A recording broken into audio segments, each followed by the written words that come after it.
Welcome to the Women's Money Wisdom Podcast. I'm Melissa Joy, a certified financial planner and the founder of Pearl Planning. My goal is to help you streamline and organize your finances, navigate big money decisions with confidence, and be strategic in order to grow your wealth. As a woman, you work hard for your money, and I'm here to help you make the most of it. Now, let's get into the show.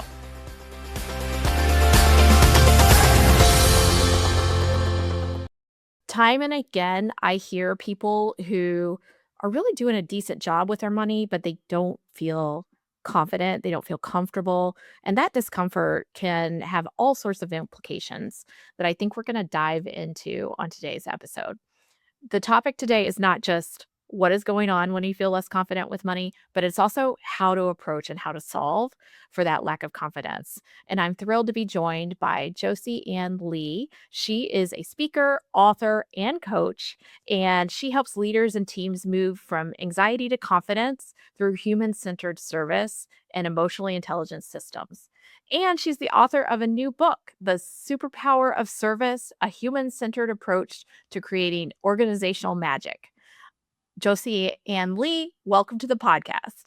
Thank you so much for having me, Melissa. Well, Josie, when we started talking, it was like, well, do we have like a hook to have a topic when it comes to money? But as you know in life, money isn't just math. Money is a lot of feelings, a lot of Mm-hmm. emotions. That's something we're talking about all the time on the podcast. And you are trained to train other people to really approach difficult emotional conversations and feel more confident coming out of them. So I'm so excited for our discussion. Tell me a little bit about your approach of how you kind of tackle lower confidence on topics. I think this is a question we don't talk about a lot. And I say it's a universal truth that's true in almost any facet of everything that you learn. Mm-hmm. And that is there's a stage of learning something that anxiety is a natural physiological reaction. And so just a quick background in this, Noel Birch created what's called the 4 stages of learning, and you might have heard of these, but you essentially move through a quadrant where you don't know what you don't know, then you become aware of it, you know what you don't know, then you know it, right? So you know what you know, and then you don't even know how you know it. So there's different things you can think about. If you're a master of anything from playing the piano to running to driving a stick shift, there's things you just do without having to really think about it. And that's how you feel confident. Well, when you're learning that and you get into that stage where it goes from, I call ignorance is bliss, you don't know what you don't know and everything sounds fun, Mm-hmm. you naturally move into the anxiety zone. And the anxiety zone is where people fight or flight. And so at work, it's attrition or insubordination. But a lot of times in conversations that we're uncomfortable with, it could be we ghost someone, we don't get back to them, we cancel a meeting. And so I think when I've been thinking about this with relationships to financial advisement or just money in general, I feel like a lot of times we're living in that anxiety of maybe not knowing how to talk about something. Or, as I mentioned earlier, maybe shame that we don't have the answers or we don't have the right answers. And I feel like it might prevent people from having good, solid, healthy relationships in their family around money, but also inviting somebody into that conversation with them. And I think that is the problem, first of all, that we can speak to.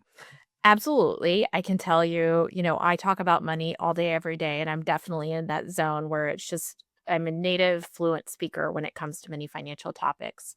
And what first of all, one of the things that is critical to understand is that foundationally, as a society, it's kind of taboo to talk about money, especially, our parents' generation and older. That just is not part, even though American culture is flashy, it's not a like how to money.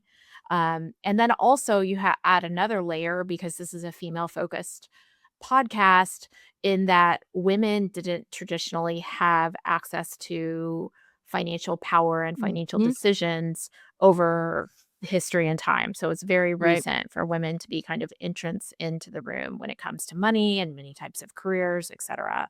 And so I hear time and again, in one-on-one conversations, people who say, "I'm not good at money. I don't feel comfortable with this conversation. Mhm. I feel like I'm going to the dentist. I'm afraid of this meeting. Mhm. Let's get it over with because I hope it's not as bad as I think it's going to be." So I can just affirm that your sense is right, spot on, that we need to do more to, kind of open the door for easier Mhm. communications when it comes to money. Yeah, a couple things you said right there that are spot on. One, it's a communication gap a lot of times, right? And I talk about this in any organization I work with, but like there's acronyms, there's words you use that these are Yes, defined words jargon. in your head, right? And they just make sense. So you're just having a fluid conversation, but it feels jolting and disconnected to people. And as humans, we have physiological reactions to these, and we start having different conversations in our head. Should I know that? Why don't I know that? We're taking notes, and so from your perspective, you are unconsciously competent in what you know. And so when you're meeting with someone, what we have to do as leaders and what we have to do as advisors is we just have to move back in that conscious competent zone and make sure that we're asking people to join us. And we'll talk about how to do that in a second. But I have to tell you, I had my first financial advisor I had when I was in my 20s in Chicago and I was making pretty good money. And we were having one of these luncheons and he was doing all this jargon and you need this. And I remember in a slight panic, I said to him, I don't know how to do any of this." And he said, "That's why you're hiring me, right? Like, I'm gonna talk to you about it, but you don't have to know how to do anything." And that thought process was so freeing to me. It changed the way I approached my life now. Like, I don't know how to do this. I'm like, "Oh, I can hire someone who is an expert that will help me." Um, and so I thought that was good too, because I didn't know at the time what was psychologically happening, but he just smoothed that over, amazingly well. Well, I think in money conversations, financial advice, and historically, people felt like if we seem like we're smarter than everybody else when it comes to money, then that's a good sales practice. Like, hey, let's make it as complicated as possible. So you've got to hire us. And I don't think that that is authentically modern in terms of how most people want to receive advice.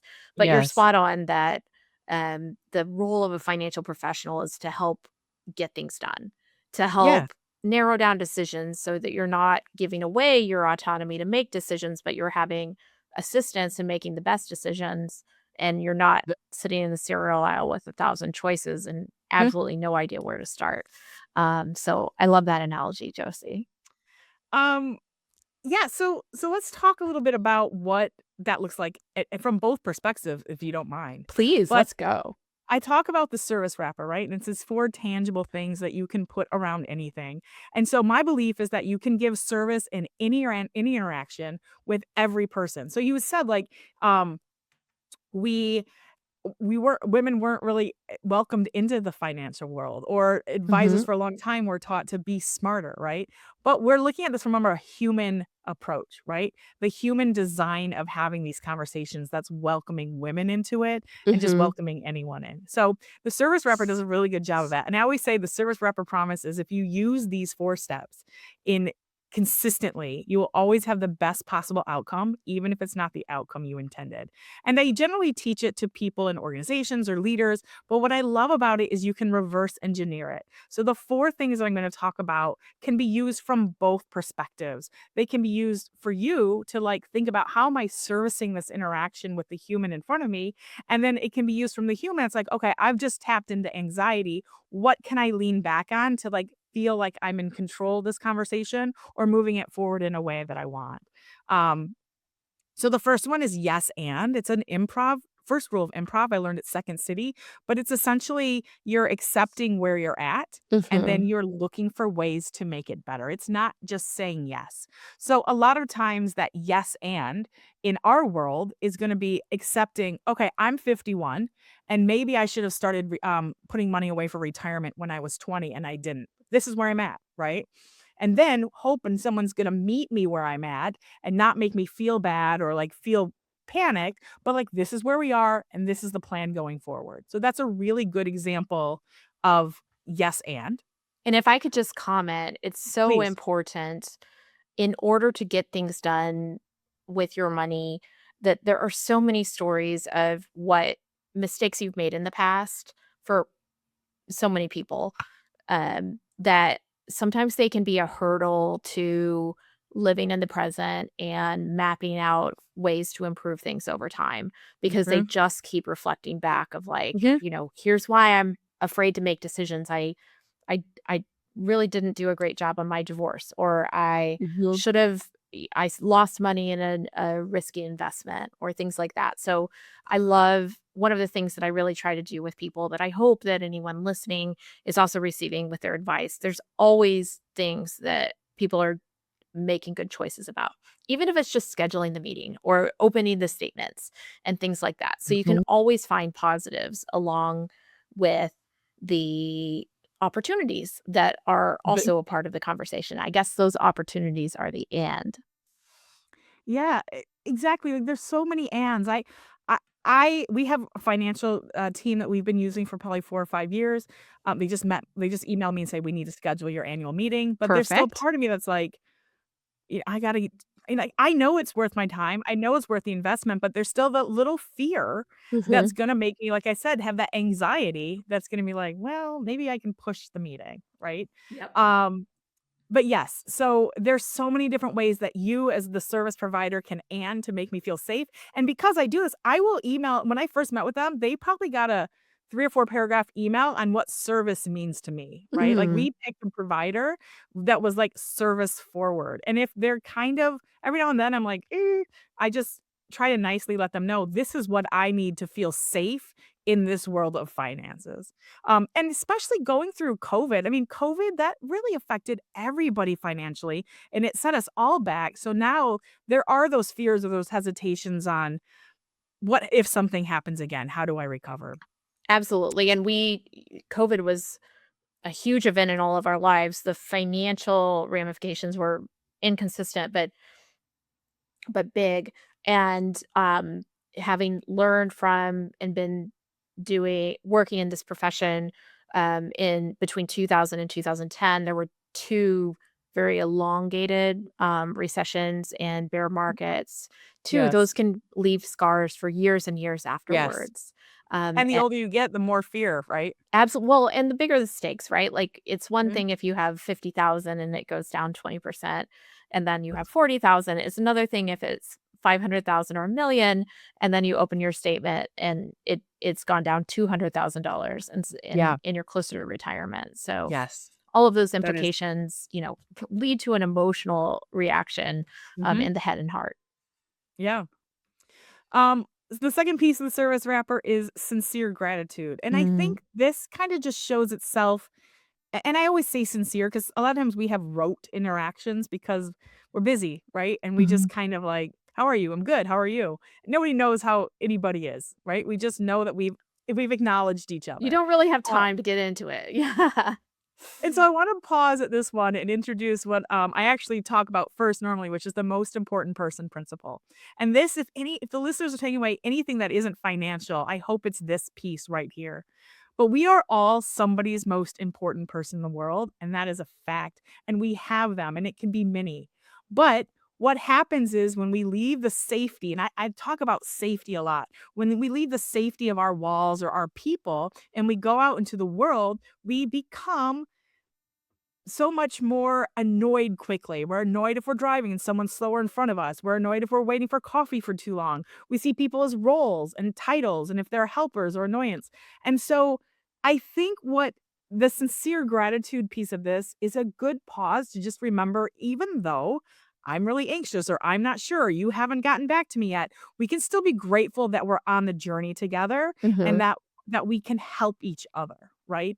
It doesn't have to feel transactional, and I think service, we when we get moving really fast or we're doing something, we lose the ability to remember that we are dealing with a human being, and when it comes to money, it's not even the human being, it's what I've worked for, right? What I've invested my time and my energy and talents for me or for, the generations behind me, and I think sometimes it feels transactional because we lose the sincerity of understanding that it really is helping.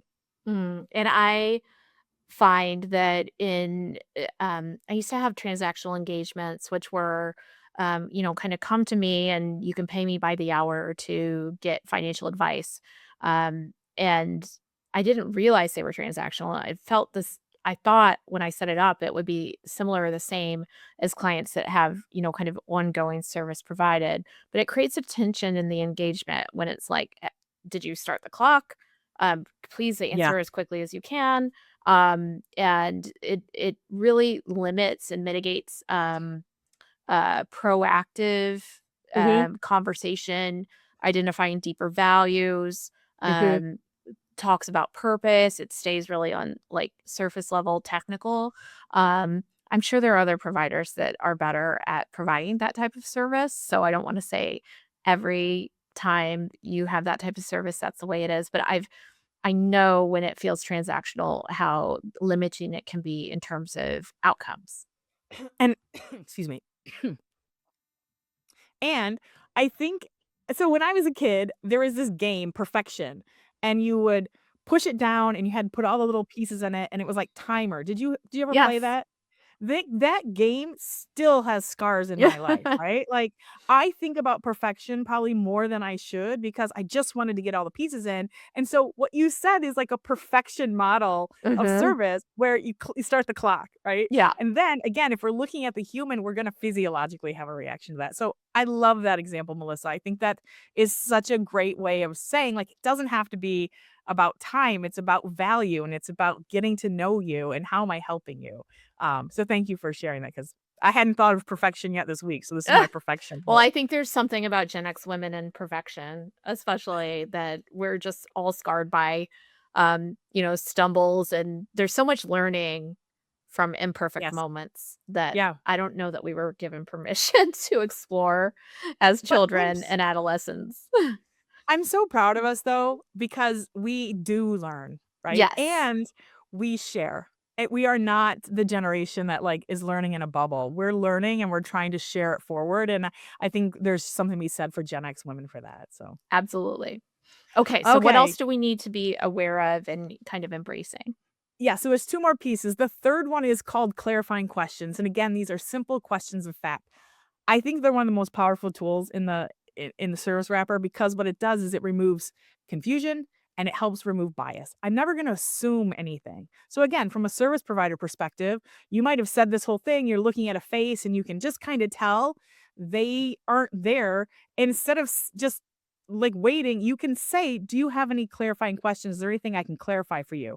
And I like using the actual phrase clarifying questions because it keeps people out of defensive posture. You're not attacking that they don't know something. You're just admitting, that maybe I wasn't clear without saying maybe I wasn't clear. So you're giving people permission to ask questions. Or you can even then say, we'll come back if, take notes. We have the opportunity to come back and just get your clarifying questions answered. But for me, defining it is important. And then on the flip side, the same thing. If I'm confused and I'm confused to somebody who's helping me and I'm paying them as a professional, I'm still going to reference it as I have 4 clarifying questions. Can I go over those with you now? Because I don't want to put the professional on the defensive to think, well, I just answered that or I just said that. And there's things we're never going to change about people, and personality is one. So if you find a service provider that's personality is matching with you, you're golden. But if you find one, maybe they're matching with your spouse, but they're not you, you're going to start having different types of tension, right? Because you're going to be annoyed that somebody understands and somebody doesn't. So we don't have to worry about personality if we're just making sure we're asking clarifying questions, and you can use gratitude with it, right? These build on top of each other. That is so important, and I know, like, for example, my personality is not likely gonna be a fit for everyone, and personality fit is so important when you're receiving advice that isn't, as I've already mentioned, merely technical, because there's not one template that fits everyone and your culture, your psychology, and your, values are really important to be aligned and interwoven into your how you make decisions about your financial resources. Mhm. And so remembering that as a practitioner to say, "Hey, it's okay if we're not a perfect fit." You consider, in prospective meetings, interviewing others if it doesn't resonate for both of you, if it's 2 people in the engagement, can be really important. And then also always, um, I love that idea of can you do you have any clarifying questions? But regardless, it's important to feel the confidence and comfort that you won't be judged if you ask questions. Yes. There's so many ways to slip into jargon or areas that are do not have as much knowledge about or confidence, and it's only about not, establishing, kind of an engagement where all the information goes one way and there's not an opportunity to kind of say it a Mhm. different way and things like that. Mhm. Yeah, because people are gonna respond differently. I use again, my wife has Asperger's, I use her as an example all the time, I'm training because if you feed me information, I will just keep feeding me, I Mm. want it. If you feed her the same amount of information, she needs 2 days to process it and recover Yeah. before she's ready for more. And so it's really easy to overwhelm her desire to wanna keep learning, well, you're never gonna overwhelm mine, right? But can I do a quick voice note on what you Yes, just please. said? Okay, so this is a perfect example. I'm 100% with you if you're not a good match for someone to, like, be able to, give the freedom for both of you to choose somebody Mhm. else. I would be mindful. So if I was coaching on this in real time, I would say we don't wanna say, "I might not be a good match," or you wanna give them the ability to have that freedom without being on the spot because defensive posture is real, and maybe somebody isn't thinking that, right?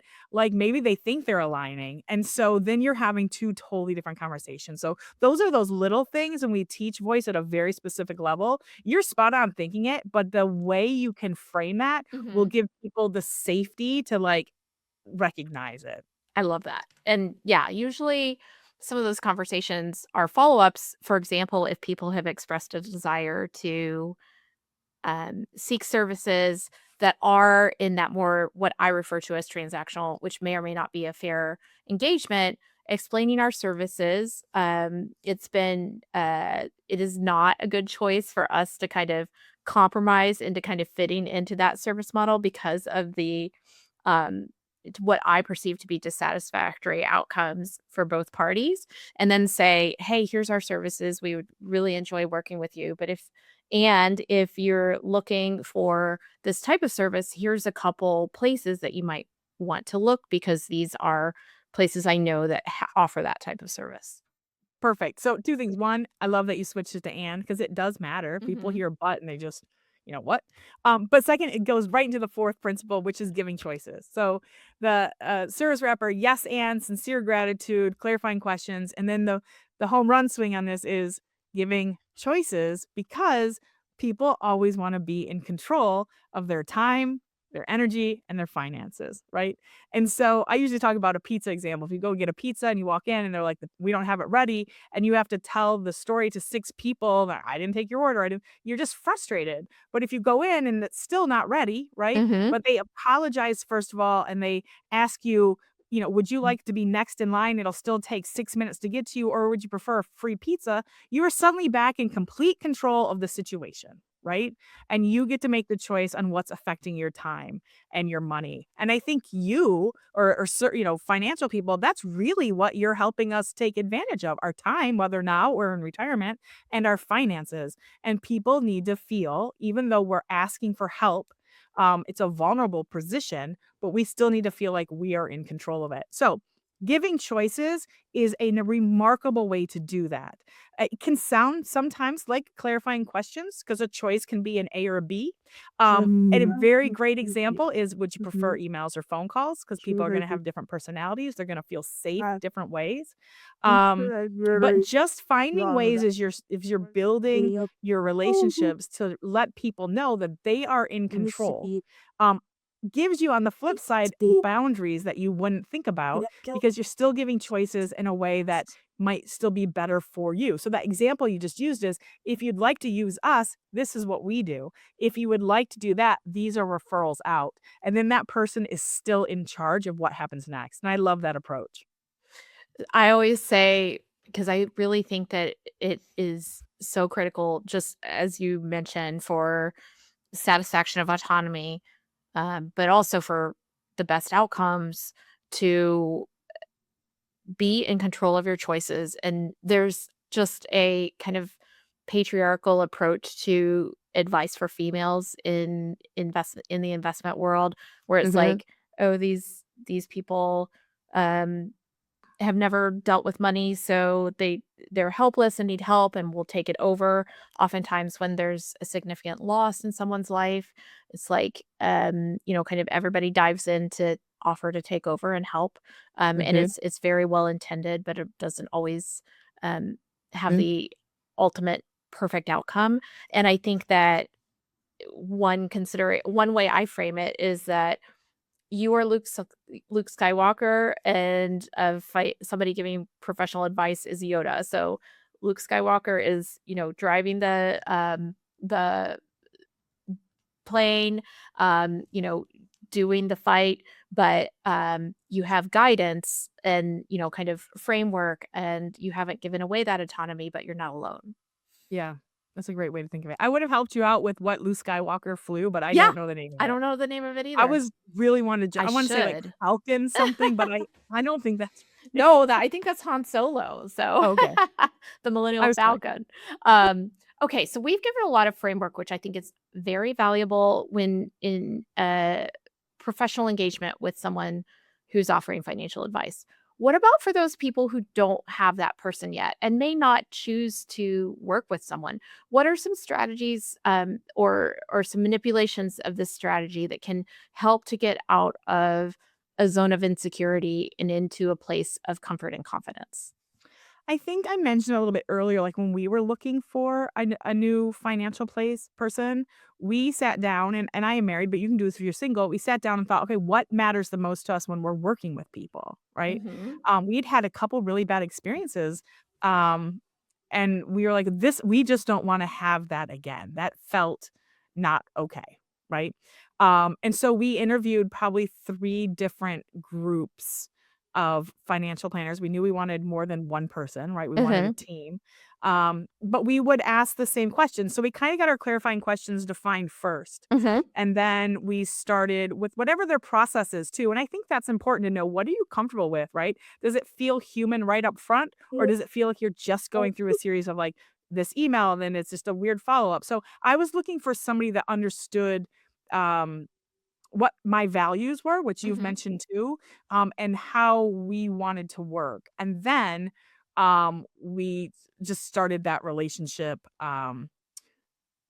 I think honesty, I think it's so important to be honest. With that said, I am a very naturally confident, thank God, person who believes that communication helps continue to build that. So I'm very comfortable sharing what I want and don't want, and I'm not hesitant to talk about money. My dad raised me. We talked about money. Now my wife would be a bit more timid, a bit more reserved to saying what she wanted. So I think it was good that we could do it together and find a group that works with us. Um, but yeah, I think if you're reverse engineering it, it's kind of just making sure that you feel like you're being treated the way that you deserve to be treated, and it doesn't become transactional. The thing about service, and we can all feel this, is when it's breaking down, you start to resent, right? And resentment can come in annoyance, it starts with, and then as the adjective builds, you're gonna badmouth it, and then you're gonna like, swear at it, and then you're gonna remove yourself from it because it's an irritant, and you're Mhm. trying to get out of it. And so I think service to me, I always say it's the oil in an engine. If you think of an engine and the gears are both going and it's oiled well, it's going to. If you don't put oil in it and one side stops, you're gonna feel that friction and that heat. So if I'm the person and I'm trying to get a service, someone to help me with my finances and they're doing nothing, I'm going to start getting mad. If they're working really hard and I'm not responding to emails, they're going to think maybe we're not a good match, right? My Mhm. energy isn't being respected. So I think service is about respect, right? It's about understanding what you're both bringing to it and feeling, again, I'm going to say this 1,000 times, but safe enough to ask for what you need, have clarifying questions to feel like you can um, build the relationship that's healthy for you now and in the future. That makes a lot of sense. Talk to me a little bit about your book, because can you hold it up? You bet I can. Thank you for asking. This is my baby. Yay. It's The Superpower of Service, a human centered approach to creating organizational magic. It's got 20 years of experience. I own Balance Massage Therapy with my wife, and I say that Balance Massage Therapy is my love letter to Chris, and this book is my love letter to service, which is based on a lot of the things I learned running this really amazing organization.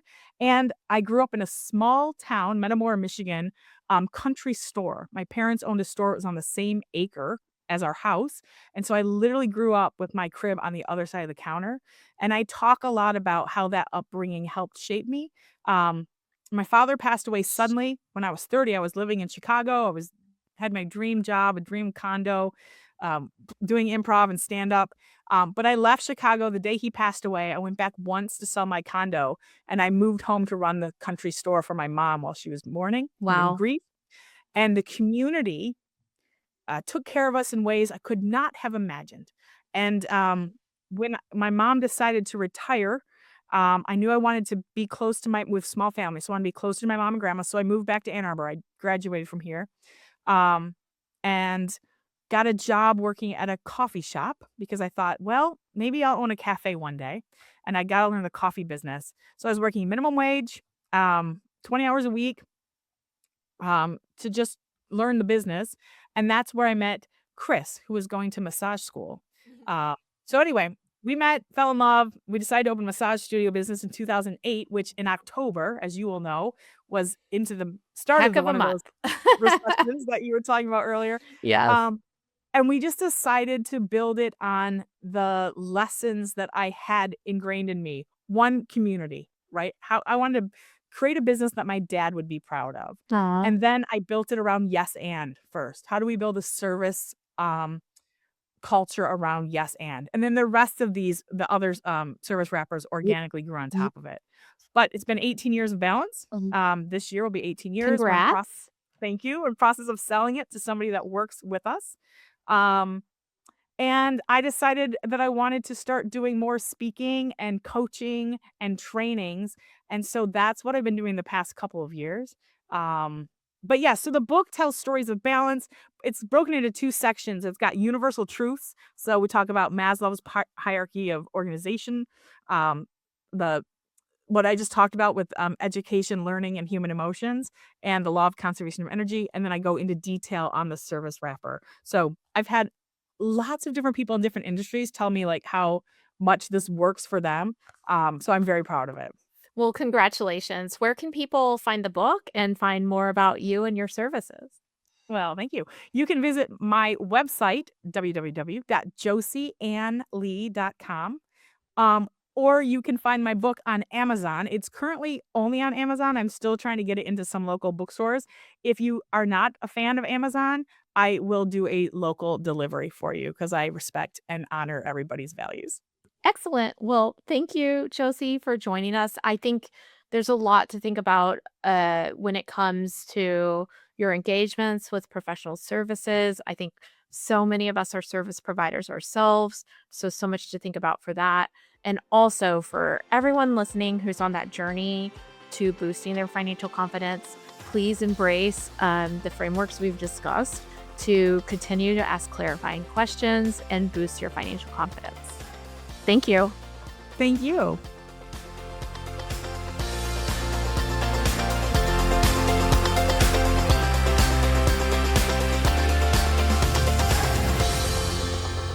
Thank you for listening to the Women's Money Wisdom podcast. If you found value in this episode, the best way that you can support the podcast is to forward an episode to a friend or leave a review. Go to proplan.com and the podcast link to get all the resources and links mentioned. This presentation by Pearl Planning is intended for general information purposes only. No portion of this presentation serves as a receipt of or a substitute for personal investment advice from Pearl Planning or any other investment professional of your choosing.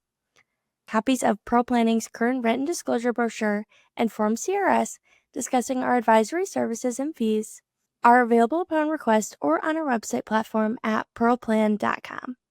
The information that we share is meant to educate and inspire, not serve as personalized financial advice. Everyone's situation is unique, so be sure to consult with your own financial professional for guidance that fits your life. And just so you know, the opinions shared in this podcast are Melissa's own and those of her guests. They don't necessarily represent any organizations with which Melissa is affiliated. For more important disclosures, please go to our webpage at pearlplan.com.